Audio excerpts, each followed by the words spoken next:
Have you ever loved someone so deeply that leaving them felt like dying? She didn't love you. She conditioned you. Not to feel safe, but to crave pain that looked like love. Your nervous system learned to mistake chaos for connection, withdrawal for desire. And now you're sitting here wondering why you can't just walk away from someone who keeps breaking you. Because what you think is love is actually an addiction. Nathan thought he had found his soulmate.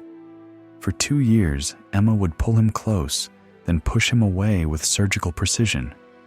Every time he tried to create distance, she'd return with tears streaming down her face, promising she couldn't live without him. "I'm sorry, baby. I don't know what's wrong with me. I just get scared when I love someone this much." Those words hit Nathan like heroin. Every fight ended with her vulnerable confession. Every boundary he tried to set melted when she showed up at his door at 2 a.m. mascara running, whispering how much she needed him. He started to believe that love meant saving someone, that being chosen after being rejected was what real connection felt like. But something was eating at Nathan's soul. He began to notice the pattern like a detective studying evidence. She only wanted him when he was leaving. She only loved him when he was in pain. She only became sweet when he was about to break. And the worst part, he was starting to crave those moments of desperate reunion more than the peace he felt when she was gone. The silence between her emotional storms became unbearable. The calm felt wrong. Nathan realized with growing horror that he was checking his phone 17 times an hour, not hoping for good news, but hoping for drama. Because drama meant she was thinking about him. Chaos meant she cared. And peace. Peace meant abandonment was coming. Take a breath. Feel that recognition in your chest. Because what Nathan was experiencing wasn't love. It was intermittent reinforcement, the same psychological mechanism that makes gambling addictive, that keeps lab rats pressing levers until they collapse from exhaustion. Inside Nathan, 2 voices were at war, each one fighting for control of his reality. The first voice, let's call it his survival self, whispered constantly like a broken prayer. If you love her enough, she'll stop hurting you. If you're patient enough, she'll choose you. If you sacrifice more, she'll finally see your worth. If you're good enough, quiet enough, accommodating enough, she'll stop threatening to leave.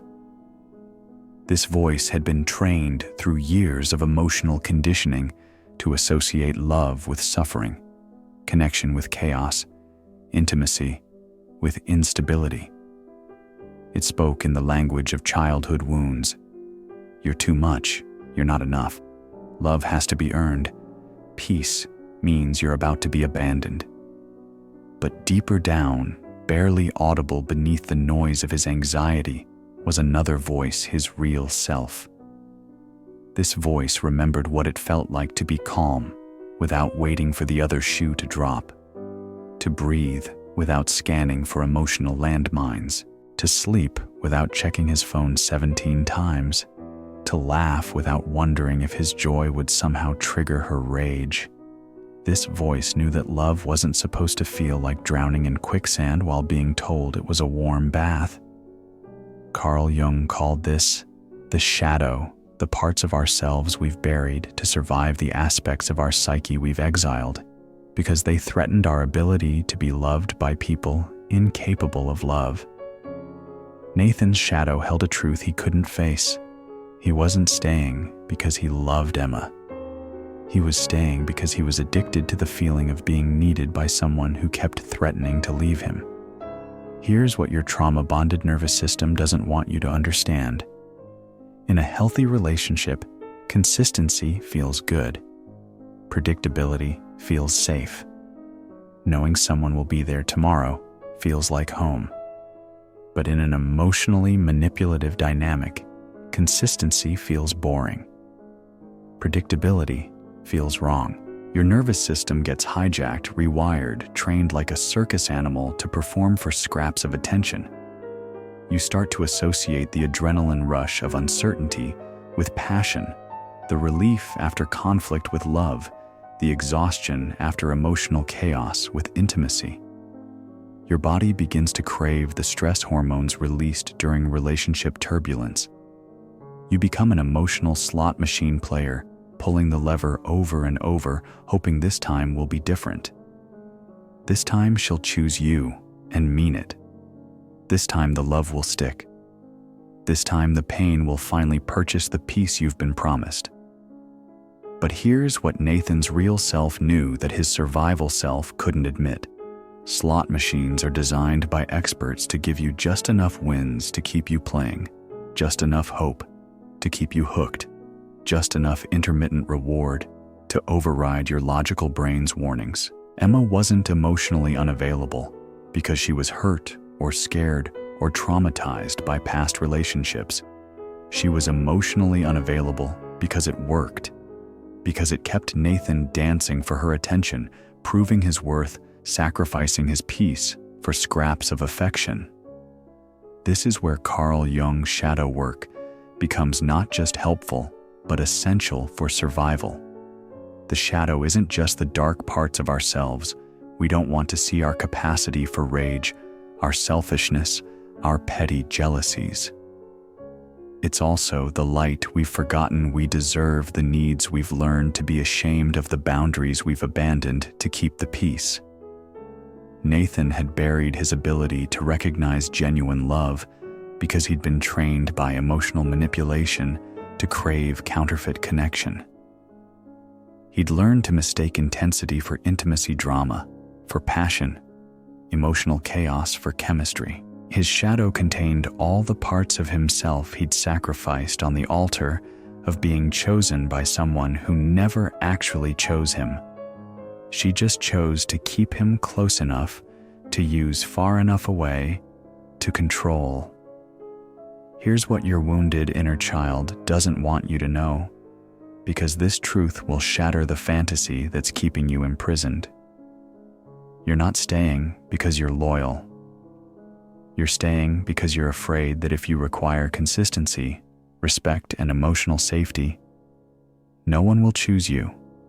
So you've learned to be grateful for breadcrumbs while calling it a feast, to call intensity love, to mistake emotional chaos for chemistry, to confuse being needed with being loved. But here's the shadow truth that will set you free.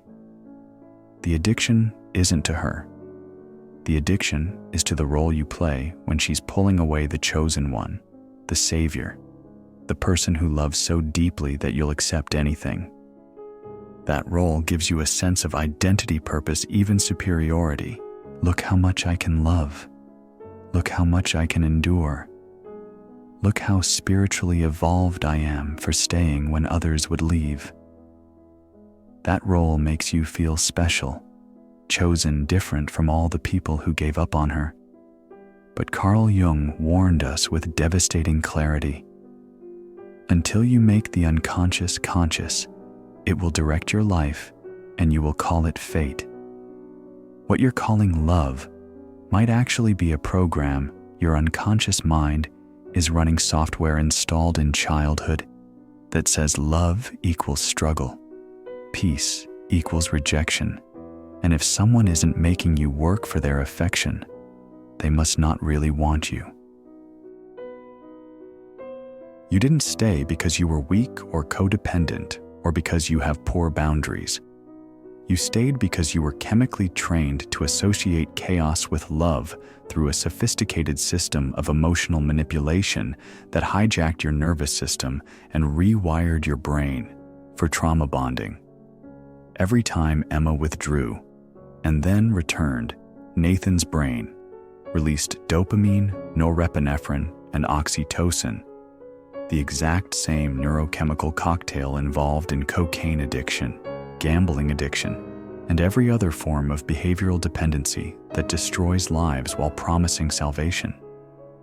not because the relationship was healthy, but because his nervous system had learned to crave the relief that comes after emotional pain, the gratitude that follows emotional starvation, the biochemical high of being chosen after being rejected. This is the moment Nathan had to face his Carl Jung shadow, the unconscious part of himself that had learned to find safety in uncertainty, love in suffering, home in homelessness. The part that had confused trauma, bonding with soul connection, intermittent reinforcement with spiritual growth, emotional chaos with passionate love, psychological manipulation with divine testing.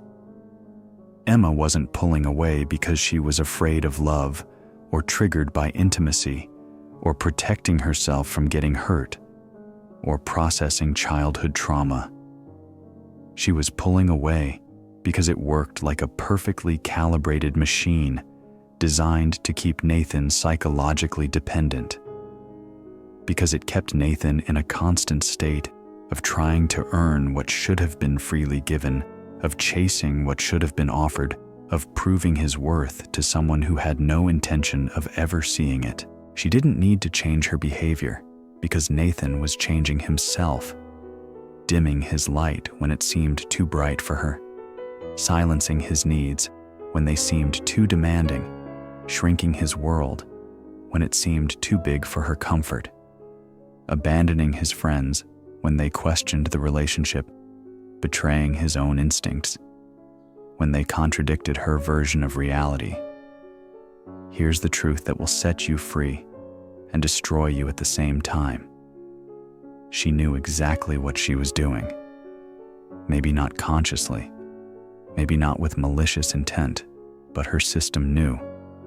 Her unconscious mind had mapped the precise psychology of keeping you hooked. Narcissistic behavior isn't random, it's strategic.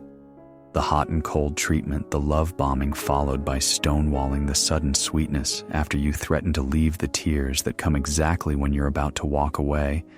These aren't signs of a wounded person learning to love. These are the tactics of someone who has learned that emotional manipulation is easier than emotional intimacy. Nathan had to confront a devastating realization that felt like swallowing glass. All those times he thought he was saving Emma, he was actually enabling her. All those times he thought his love was healing her trauma, he was actually teaching her that she could treat him poorly and he would stay. All those times he thought he was being patient and understanding, he was actually being complicit in his own psychological destruction. The Carl Jung shadow work demanded brutal, unflinching honesty. Nathan wasn't attracted to Emma's vulnerability.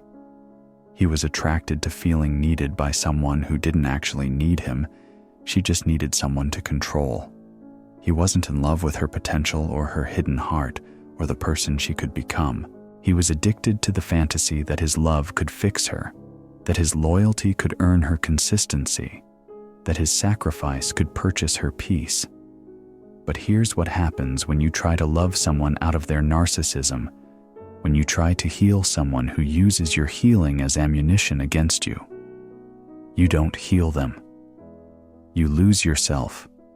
You don't inspire them to be better. You teach them how to use your goodness against you. You don't prove your worth through endurance. You prove that you don't know your worth at all. Jung wrote with piercing insight, "The most terrifying thing is to accept oneself completely." Nathan had to accept that he wasn't a victim of bad luck in love, he was an addict in recovery. He had to admit that the person he thought he was loyal, loving, patient, spiritually evolved, was actually a persona he'd constructed to avoid facing a deeper, more terrifying truth. He had no idea how to love himself. The relationship wasn't failing because Emma was difficult or damaged or triggered by past trauma. It was failing because Nathan had abandoned himself so completely that he'd forgotten what love actually felt like when it wasn't wrapped in suffering. Real love doesn't ask you to earn it through pain. Real love doesn't punish you for having boundaries. Real love doesn't require you to set yourself on fire to keep someone else warm. Real love doesn't make you choose between having needs and being loved. Emma's behavior was a mirror reflecting Nathan's unconscious belief that he wasn't worthy of easy love, consistent love, peaceful love. She was giving him exactly what his wounded inner child expected, a love that had to be fought for, earned through suffering, proven worthy of receiving through endless sacrifice and self-abandonment. This is the moment of choice that every person in an emotionally manipulative relationship must face, the crossroads where healing either begins or gets postponed for another painful cycle. Do you want to be right about love being hard, or do you want to be free? Do you want to keep proving you can endure anything? Or do you want to discover what you don't have to endure? Do you want to be the person who loves the hardest? Or do you want to be the person who loves the wisest? The Carl Jung shadow holds both the wound and the wisdom. Nathan's shadow contained his abandoned capacity for self-love, his forgotten ability to recognize genuine affection, his buried knowledge that love is supposed to feel safe, not scary. But first, he had to stop running from the shadow. He had to turn toward the parts of himself he'd abandoned in hopes of being chosen by someone incapable of choosing anyone but herself. Nathan started paying attention to his body like a scientist studying evidence. When Emma texted after 3 days of silence, his stomach clenched with dread, not excitement. When she showed up unannounced with flowers after a fight, his chest tightened with anxiety, not joy. When she told him she missed him after making him feel invisible for a week, his heart raced, not with love, but with the hyper-vigilance of someone who'd learned that sweetness usually preceded cruelty. His nervous system was trying to tell him something his mind couldn't accept. This isn't love. This is trauma. This is your body keeping score of all the times you've been manipulated, all the times your reality has been questioned, all the times you've been punished for having needs or boundaries or feelings. For the first time in 2 years, Nathan began to grieve not just the relationship, but the version of himself he'd abandoned to maintain it. The Nathan who used to laugh easily without scanning for signs of disapproval. The Nathan who trusted his instincts instead of constantly second-guessing his perceptions. The Nathan who knew the difference between someone having a bad day and someone having a pattern of behavior designed to keep him emotionally destabilized and psychologically dependent. He realized he'd been asking the wrong question for 2 years. Instead of, how can I love her better? How can I be more patient? How can I prove my worth? He started asking, do I still love myself when I'm with her? Do I feel free to be authentic? Or am I constantly performing? Do I trust this person with my heart? Or do I feel like I have to protect myself even while being intimate? The answer was devastating and liberating no. When he was with Emma, he became someone he didn't recognize, anxious, hypervigilant, constantly apologizing for needs he'd learned to see as demands, walking on eggshells in his own life, afraid to be fully himself because full authenticity might trigger her abandonment threats. Nathan had to forgive himself for forgetting himself. He had to mourn the years he'd spent believing that love meant losing yourself in someone else's chaos, that spiritual growth meant accepting unacceptable behavior, that being evolved meant having no boundaries. He had to grieve the intimacy he'd never actually experienced because he'd been too busy performing love to receive it, too focused on earning affection to enjoy it. The healing began when Nathan stopped trying to save Emma and started trying to save himself. Not from her, from the part of himself that had learned to mistake intensity for intimacy drama, for passion, suffering for spiritual growth, emotional chaos for deep connection. Jung taught that individuation, becoming who you truly are, requires separating from collective unconscious patterns that keep us imprisoned in roles that don't serve our authentic self.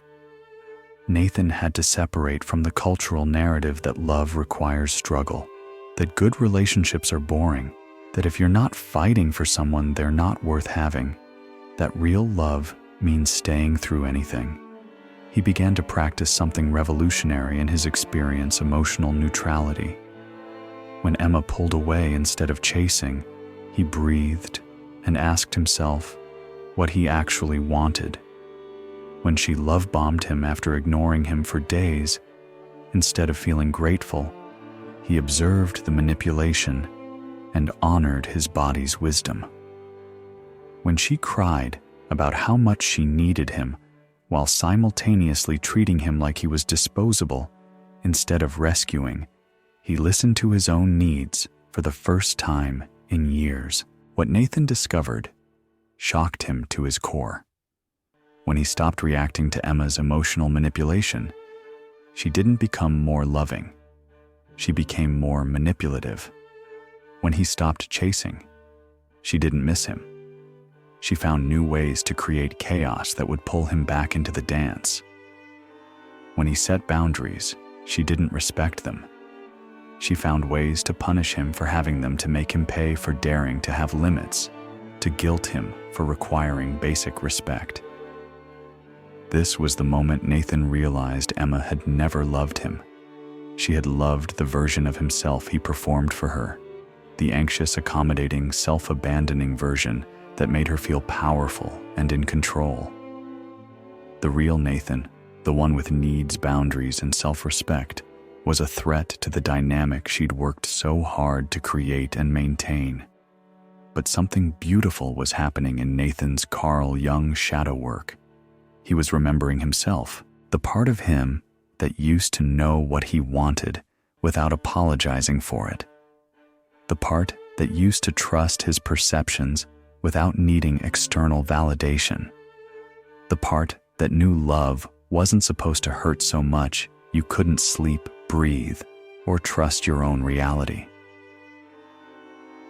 Nathan's healing didn't happen through forgiveness or understanding Emma's childhood trauma or finding compassion for her wounds.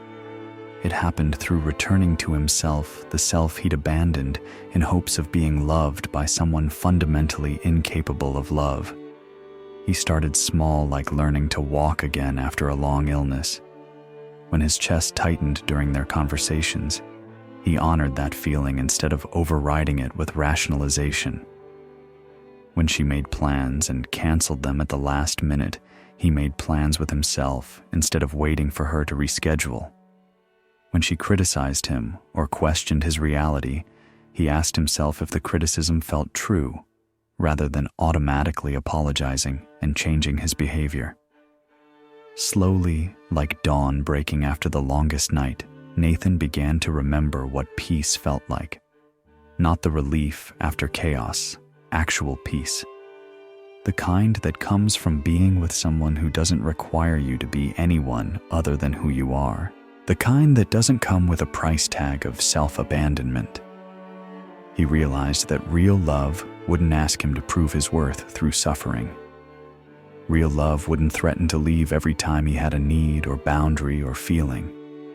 Real love wouldn't make him feel crazy for trusting his own perceptions or gaslight him for having emotional responses to emotional abuse. Real love would make him feel more like himself, not less. More connected to his own truth, not more disconnected from his own reality. The Carl Jung shadow work taught Nathan that the opposite of being manipulated isn't being alone, it's being authentic. The opposite of emotional chaos isn't emotional numbness, it's emotional safety. The opposite of proving your love isn't giving up on love, it's discovering what love actually feels like when it's not wrapped in trauma, when it's not conditioned on your willingness to abandon yourself. Nathan learned to ask different questions. Does this person make me feel safe in my own skin? Do I feel free to be myself? Or am I constantly performing? Do I feel chosen? Or do I feel like I'm auditioning for a role I'll never actually get? Do I trust this person with my heart? Or do I feel like I have to protect myself, even while being intimate? The answers revealed everything he needed to know about what he'd been calling love. She didn't love you. She fed you just enough to keep you starving. Real love won't ask you to suffer to prove your worth. Real love won't make you beg for the consistency you should be able to expect. Real love won't require you to abandon yourself to earn it, won't punish you for having boundaries, won't make you choose between being authentic and being loved. You don't need to heal anyone. You don't need to save anyone. You don't need to prove your worth through endurance or earn love through sacrifice. You just need to remember what you felt like before you learned to associate chaos with connection, before you confused intensity with intimacy, before you mistook being needed for being loved. Stop playing the role. Start reclaiming your soul. Your Carl Jung shadow holds not just your wounds, but your wisdom. And your wisdom knows this truth that will set you free. Love is not a thrill. Love is coming home to yourself in the presence of another. Love is finding someone who doesn't require you to abandon yourself to earn their affection. You were worthy of easy love all along. You just forgot while you were busy earning the hard kind. If this video has helped you remember something you thought you'd lost forever, let me know in the comments below. And if you're ready to reclaim the parts of yourself you abandoned for someone who was never going to choose you anyway, hit that subscribe button. Your shadow is waiting to be welcomed home.